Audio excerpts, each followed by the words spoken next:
Putin a început o adevărată vânătoare de general și șefi ai armatei rusești, cu destituiri care se întind până la Kaliningrad.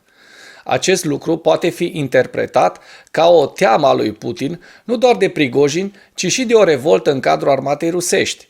Probabil că destituiții au fost fie colaboratori ai lui Prigojin, fie au participat în vreun fel la rebeliunea acestuia, fiind suspecți de uneltiri viitoare. Cu siguranță, în zilele următoare, vom afla dacă FSB-ul îl va înlocui pe Putin sau va continua vânătoarea de vrăjitoare. Ziua 492 a războiului din Ucraina. Statul major ucrainean a declarat că forțele ucrainene au preluat inițiativa strategică în direcția Bahmut și desfășoară în prezent ofensiva pe scară largă în această zonă. Ministrul adjunct ucrainean al apărării, Hanna Maliar, a declarat în mod similar că forțele ucrainene au preluat inițiativa operațională în zonă și au raportat că forțele ucrainene au avansat cu până la 1200 de metri în direcția Klishchiivka, 17 km sud-vest de Bahmut și 1500 de metri în direcția Kurdyumivka, la 13 km sud-vest de Bahmut. Comandantul șef al Ucrainei, generalul Valeri Zaluzhny, a mai declarat că forțele ucrainene au inițiativă strategică într-o conversație telefonică cu președinții șefilor de stat major ai Statelor Unite ale Americii, generalul Mark Milley, pe data de 29 iunie. Institutul pentru Studiul Războiului a evaluat anterior că forțele ucrainene au câștigat inițiativa la fiecare nivel de război pe aproape întregul front în urma capturării rusești a Bahmutului la 21 mai. Oficialii ucraineni recunosc probabil acum că forțele ucrainene posedă inițiativa pentru a semnala că forțele ucrainene intenționează să o folosească într-o măsură mai mare. Forțele ucrainene au desfășurat operațiuni ofensive în cel puțin alte două sectoare ale frontului și au înregistrat câștiguri pe data de 29 iunie.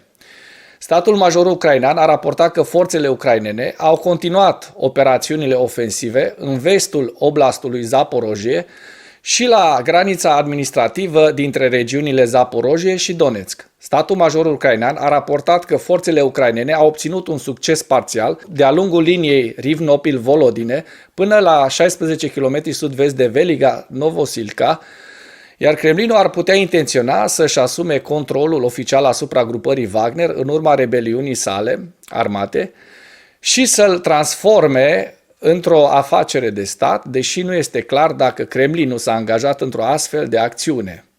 Wall Street Journal a raportat că autoritățile ruse au decis să-și asume controlul asupra activităților Wagner în străinătate.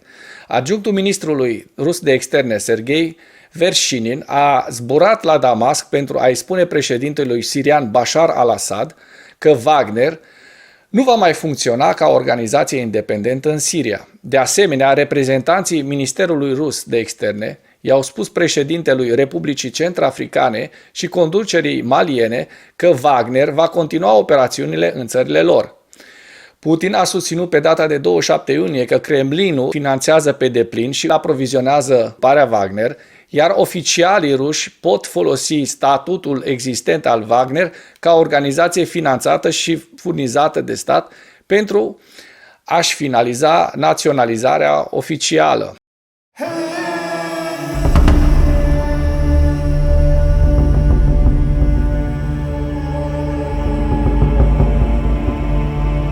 Dacă până în acest moment ai găsit informații utile în material, contribuie cu un like și o distribuire a acestui videoclip pentru a ajunge la cât mai multă lume.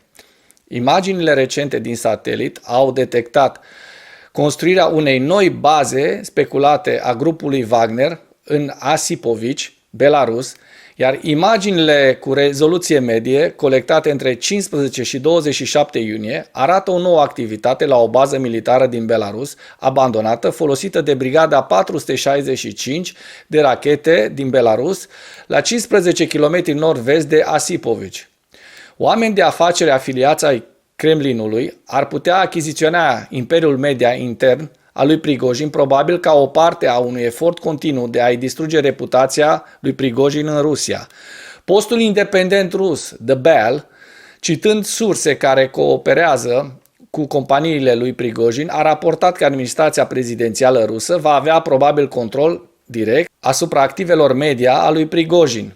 Surse au remarcat că bancherul personal al președintelui rus Vladimir Putin, Yuri Kovalchuk, ar putea achiziționa active ale grupului de presă Patriot al lui Prigojin și ale publicației de știri RIA Fan pentru grupul național de media care îi aparține.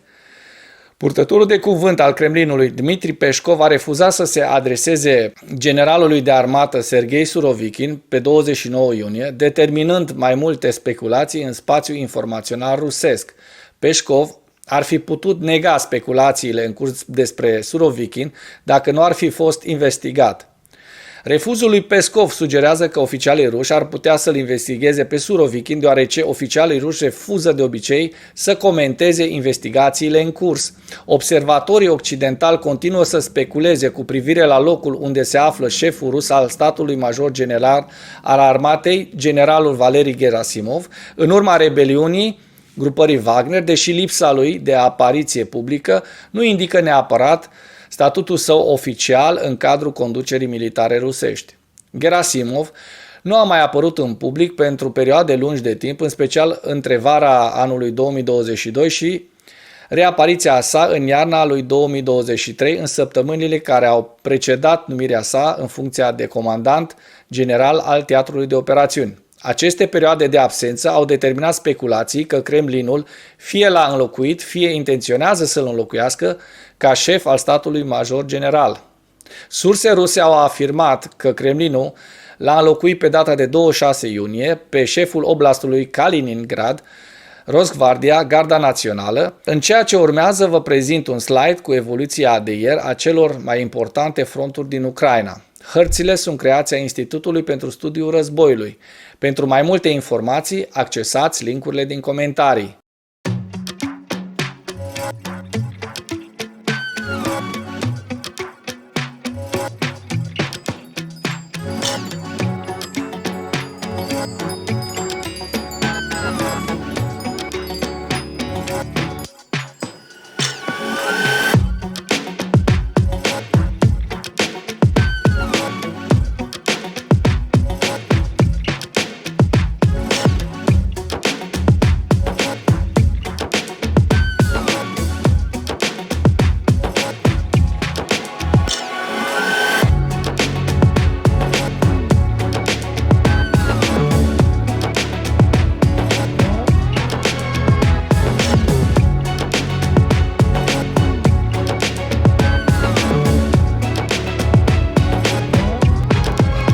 Mulțumesc pentru vizionare. Dacă vrei să susții acest canal, abonează-te la Animatura.